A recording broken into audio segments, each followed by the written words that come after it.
کودک یک ساله پیش و شوهری کمتوان از پشت. این منظره برای نصیبه سفرعلی 29 ساله تقریبا هر روز تکرار می شود که از خانه اجارش در کنار دوشنبه بیرون می شود و در بازار دیخان شهر عرابه‌کشی می کند. شوهرش نیز عرابه‌کش است. زن و شوهر زاده ناحیه میر سعید علی همدانی اند که یک سال بیشتر است به دوشنبه آمدند.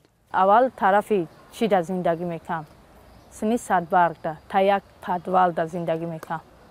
خونش هیچی شرایط نداشت، تا یک پدوال ده بود. برای دیوالای خونه ریختگی بود. بوی گوی موش میکرد. نفس کشیدن نمیتونستم. نصیبه و جهانگیر همسالند. هر دو مکتب را تا صنف 8 خواندند.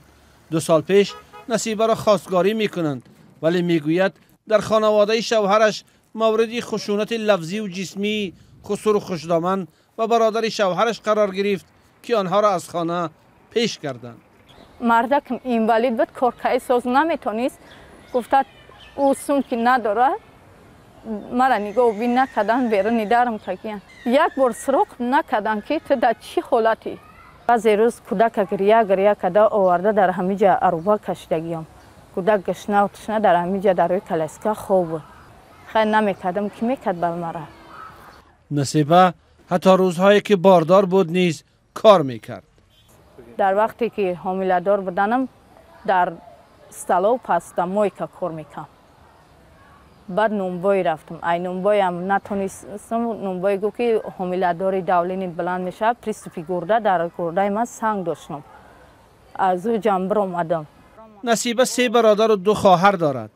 میگوید پدر و مادر و برادرانش یگان یاریش میکنند که کافی نیست. حتی از او خواستند که دیگر عرابه‌کشی نکند. برادران میگه که نه که من خیلی نکنم. گردن کج کی میرم. تا که در ینگه میرم.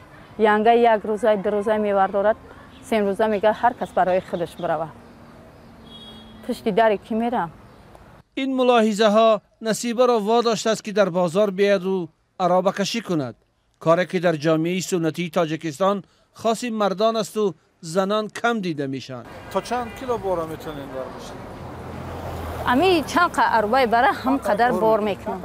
نصیبه میگوید عرابه‌کشی واقعا برایش سخت است، اما به خاطر که سرنوشتی تلخش دچار فرزندش نشود تحمل میکند.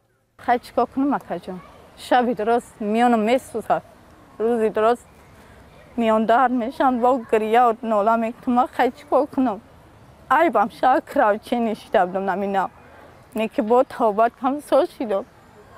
میگن که زن دخترک نکش عروبه نیکی پشتی داری که میرم. چند بار درگیم خیلی کودکشون میان کار میکنن. عروبه‌شون وزمین بر خیلی مرده که پوزباله شرایطی ندارن خیلی عروبچه میگیرن. زنکو باشن عروبه‌شون کلان عروبه میکشن.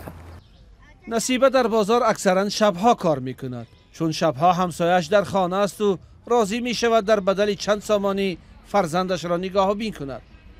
عمدتاً میوه و سبزوات تاجران بازار را از ماشین های عمده فروش می کشانند که گاها تا ساعت های 3 و 4 شب نیز دوام می کند. شوهرش روان بیماری دارد. تازه نفقه بیماریش را درست کرده است که برای این 8000 سامانی پسنداز کرده شان را مصرف کردند. اکی معاش میگیرن. نصیبه و همسرش اگر کارشان آمد کند در یک روز از عرابه‌کشی تا 150 سامانی درآمد دارند. ماهانه 750 سامانی کرای خانه میپردازند. باقی پول را برای خوراک و طبابت هر 3 مصرف میکنند. زیرا حالت روانی نصیبه نیز گاه بد می شود. دکتران گفتند انکشاف فرزندشان هم سست است، اما برای طبابت لازم و غذای سالم پول بیشتر ندارند. با وجود چنین یک زندگی سخت، نصیبه میگوید در کنار شوهرش خوش است و همیشه آرزو داشت صاحب فرزند شود و خانه داشته باشد. ما فکر میکردم که صاحبی همه چی میشم، خوشبختی را میکنم. من قبل میخواستم که فرزند داشتم صاحبی یک خانه شم. بیکاری و نداشتن جای کاری درست یکی از مشکلات اساسی تاجیکستان خصوصا برای زنان است. همه ساله بیش از 500,000 تن همچون مهاجری کاری از قلمرو کشور بیرون می روند که 90% ایشان را جوانان و 20% آنها را زنان تشکیل می کنند.